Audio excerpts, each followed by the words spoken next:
Hey guys, welcome back for part 1 of a New Year decluttering and organizing series starting in my master bedroom closet. This closet, as well as so many other spaces around my house, have been desperately needing my attention, and you know I love to start every new year with a blank slate, so we're going to tackle all of these spaces throughout my entire house, declutter them, and revamp the organization systems that have failed over the last year. Now, when I'm working on a closet, you know that I love to start by removing all of my hanging clothes, and then I can get to the rest of the clutter that has just piled up in this space. And if you are new here, hi, hello, welcome. My name is Megan. I love to share all things homemaking, so that's decluttering, organizing, cleaning, home decor for seasons and holidays. And I do live in a relatively small home. We have just around 1,400 square feet here, and there's very limited storage. So all of my closets essentially become storage closets, which means that these kinds of declutters become a semi-annual event in order to keep my home functioning for myself and my family. If you live in a small home, then you know exactly what I'm talking about. Decluttering and organizing are just part of the routine and they need constant maintenance. So if you can relate, then I'd love to have you subscribe so I can share all of my small home content with you. Okay, so these are all of the clothes that I keep in my closet, and instead of having one big pile, I sorted them into categories. So I have like hoodies and sweaters right here, more summery type of clothes like sleeveless items, dresses, things like that, a couple of pair of hanging pants, one winter dress, and then all of this is like shackets, jackets, outerwear, that type of thing. Okay, so bear with me for a second. Something that doesn't usually happen to me is happening right now. Typically when I go through my closet, I start with my clothes, I pull everything out, I sort them into categories as I have already done, and then I start decluttering and purging those, and I let that progress and seeing that progress of like that one category motivate me to get back into the closet with all of these little tedious things and the frustrating organization and tackle that. However, I just pulled out the clothes, sorted them, and now I don't want to do it anymore. I'm having some anxiety, and if I take a step back and think about it, it is rooted in the fear of not having anything left. I think that's because I let a lot of things slide that I shouldn't, because now that my wardrobe is the most minimal it's probably ever been that I've cleaned my closet out, I can still list off the top of my head at least 15 to 20 pieces that I know that I want to remove from this space because I don't wear them. They make it through every declutter, they get hung back in the closet. I have every intention of wearing them, but I know that I either pass over them when I'm getting dressed, or if I pull them out and try them on, I put them back in the closet because I just don't feel right in them. They don't fit the way that they did when I first bought them. My body has changed quite a bit since buying some of these pieces, and I just haven't been willing to face it. So I just let them go through every time I put them back in the closet, but now that's really all that's left. Those are all normal feelings, and I'm here to let you know that it's okay. So we're gonna work through it the opposite way. I'm gonna get back in the closet, pull everything out, and overwhelm the space that I'm working in and overwhelm myself so that I can use that overwhelming feeling as the motivation to start just purging and tackling the project. So with all of my clothes out, this is the mess that I'm left with. We have quite a bit up on this top shelf here. I also have all of this on these drawer organizers in the bottom that need to be pulled out because this just gets in the way of our hanging clothes. And then these drawers in general are just an absolute mess, and I need to find a better use for them. So we're going to start pulling all of this out and working on this part first.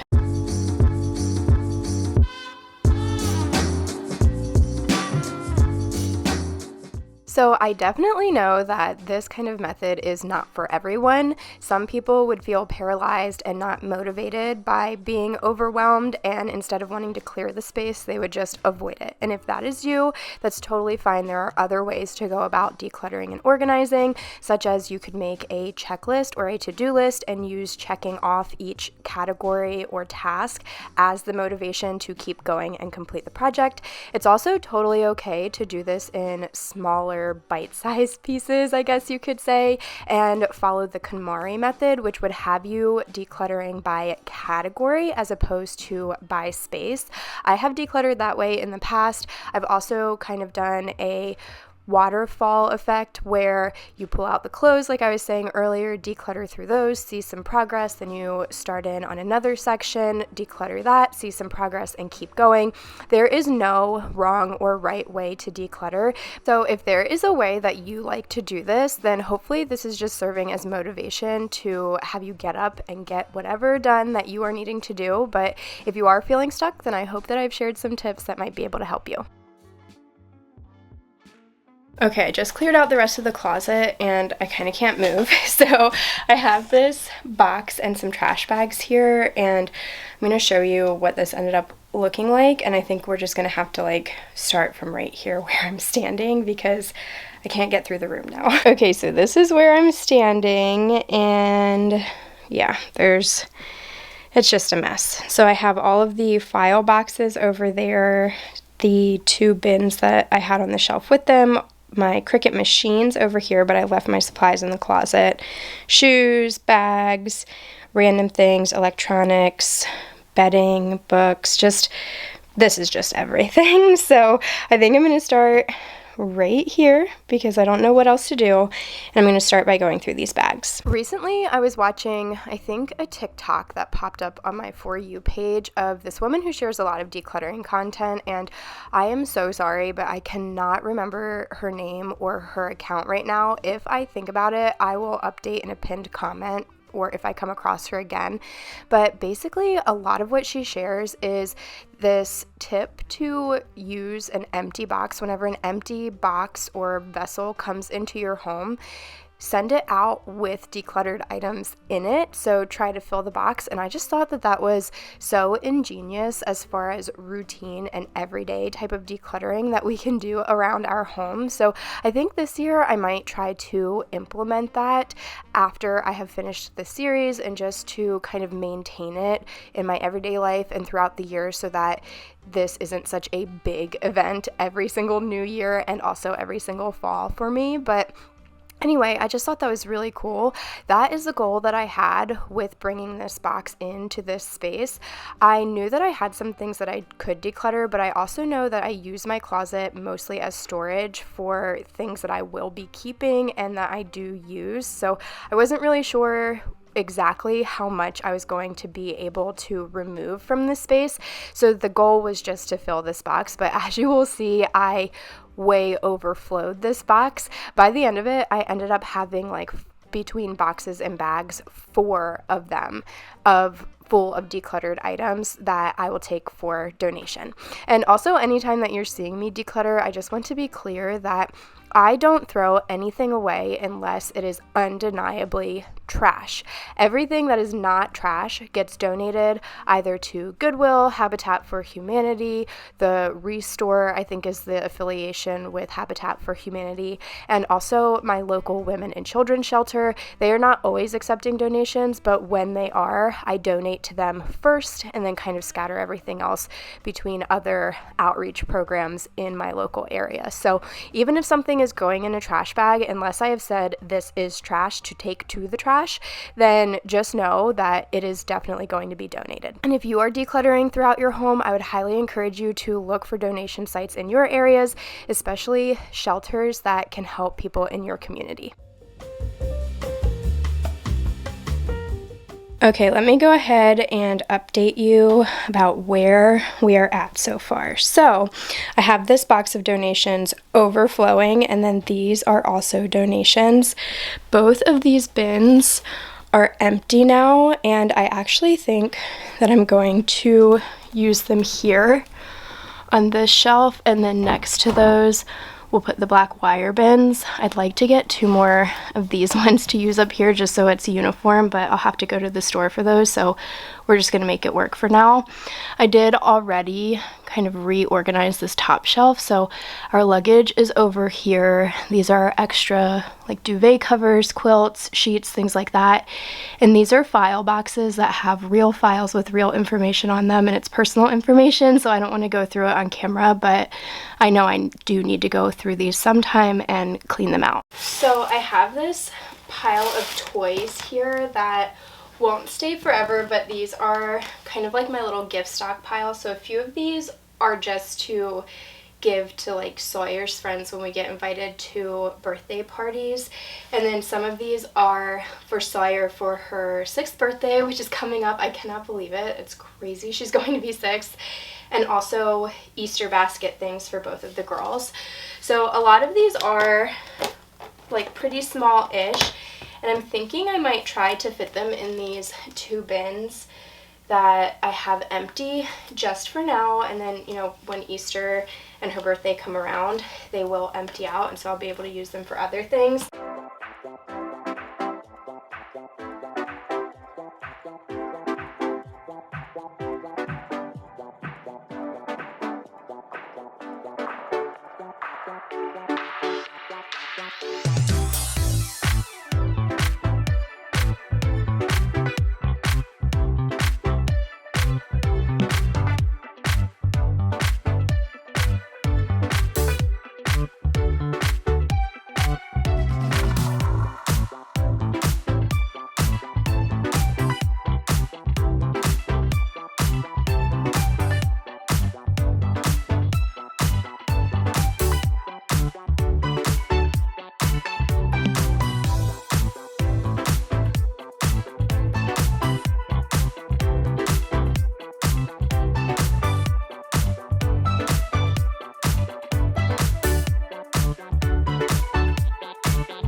You may have noticed when I was emptying my closet that I left all of my Cricut supplies in these drawers. I just thought that it would be a lot easier to sort through them this way, because I know there is a lot that I want to keep, a lot of vinyls for labeling things or creating DIY projects, and especially all of my insert cards. I use my Cricut Joy all the time to make birthday cards, sympathy cards, Christmas cards, and I want to keep a stash of those so I don't have to go to the store every single time I want to buy a card. But anyway, I did want to pare down and get rid of some of my duplicate materials, so that's what I'm doing here with the goal of fitting everything into 1 drawer instead of 2, and I did accomplish that goal.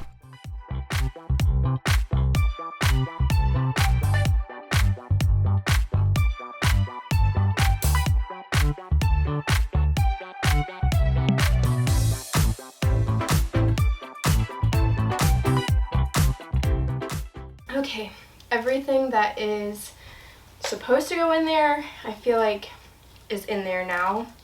And the only thing left to do is sort through these clothes. And my strategy worked because I'm not feeling nearly as anxious. And I'm actually looking forward to filling this garbage bag with donations. I'm not filling it to throw it in the trash. It will be donated to our local women and children's shelter, but I am just like so motivated seeing all of the empty space in the organizers in the bottom of our closet, and I just want like more empty space in there. I want it to be easy to navigate, easy to use, and I feel like we're on that track.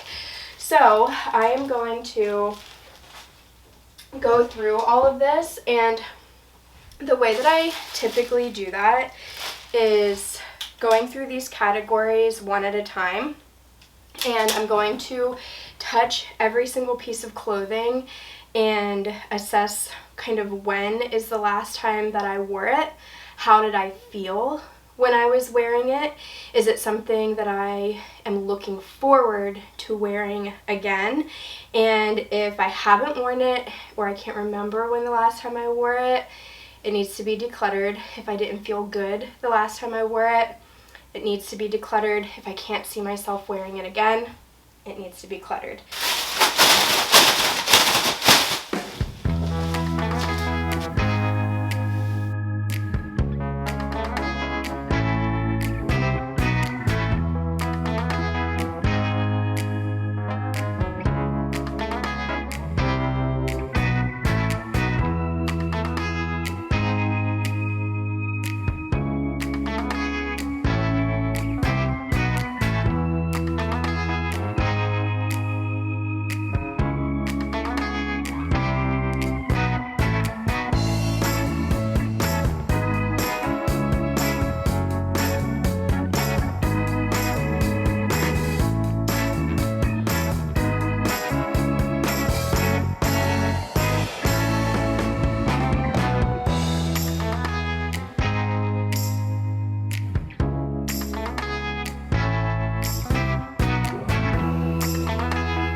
The bag is full and I don't regret anything I put in there. The only thing that I was really hesitant about was this layering piece here, and at first I thought I was going to declutter it, but if I really think about it, I wear this pretty often. I love layering this and it's just so comfy, so I definitely want to keep it. And then here are the rest of the things that I'm keeping. So now I'm just going to sort these things back into categories and kind of more niche categories, I guess.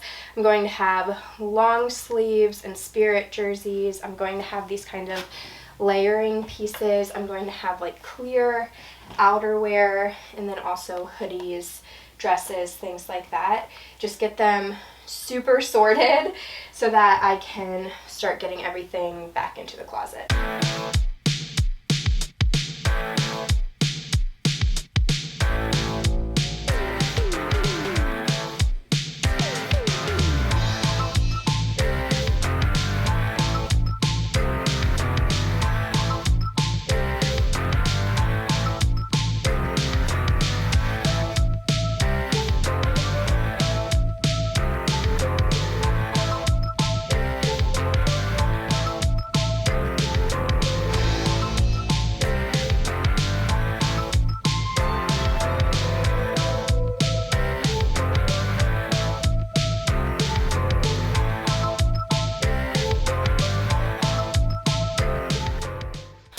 Okay, here are all of my newly emptied hangers. I thought it would be fun to count them together. So we have 1, 2, 3, 4, 5, 6, 7, 8, 9, 10, 11, 12, 13, 14, 15, 16, 17, 18, 19. I knew it. I said 15 to 20 that I could think of. 19 free hangers, which means that I decluttered 19 things out of my closet that I'm no longer using, wearing, and that could serve someone else better. So I'm pretty happy with that. I'm also super happy with having 1, 2, 3, this will be 4 bags or boxes of donations. These things just need to be put back where they belong, and then half a bag of trash. And we are going to declutter this luggage. I don't know if I showed it on camera or not, but I want to just get the larger version of that blue one for Derek and I so that they'll nest into each other for easier storage. I feel like that would be a worthwhile purchase. But here is what the closet is looking like right now, and I'm so happy with it. I have all of these bins filled up, so I think all of these free ones over here, I'm just gonna let Derek decide what he wants to do with them. That just seems fair. I have 2, he has 2. Now that I have this all finished, I am so proud of myself for not just putting those clothes back in the closet, shutting the door, and trying to finish this another day, because I'm so pleased with what I was able to accomplish today. It feels like a literal weight lifted off of my shoulders, and I am just like riding a high, a decluttering high. I'm ready to declutter through my whole house, which 'tis the season. I feel like every new year, this is what I do. Shortly after the new year begins, I start decluttering, and I'm just like a mad woman, decluttering our home, trying to make it more manageable. And I try to be done by like the springtime so that it makes spring cleaning and decorating and like refreshing the home so much easier when you're working in a decluttered space. But I'm very sure that this is going to be part 1 to a new Messy to Minimal series. So I hope you guys are ready for tons of decluttering and organizing videos coming very soon. But right now, I need to pack all of this up in my car and get it out of the house so that it doesn't just become clutter on my bedroom floor or migrate back into the closet. I feel like if I don't take my donations like right away, then they just end up sitting there and being clutter in a different space. So it's probably my number 1 tip if you're doing any kind of decluttering. Whatever you are willing to part with, actually part with it so it doesn't make its way back into your home, back into your routine. So I'm going to hit the women and children's shelter and probably Goodwill and just make sure that these things get dropped off where they need to be so that they can be gone and serve someone else in their season of life. But anyway, I am going to show you some before and afters just so that you can see that satisfying transformation. But before I do, I wanted to say thank you so much for hanging out with me today, being here, decluttering with me, and I hope that you not only enjoyed this, but felt motivated or inspired by it. So if you did, go ahead and give this video a thumbs up, subscribe to my channel if you aren't already, and hit that notification bell if you want to see more decluttering and organizing videos throughout my entire house coming very soon. But yeah, thank you so much for choosing to spend your time here with me today, and I'll see you all in the next one.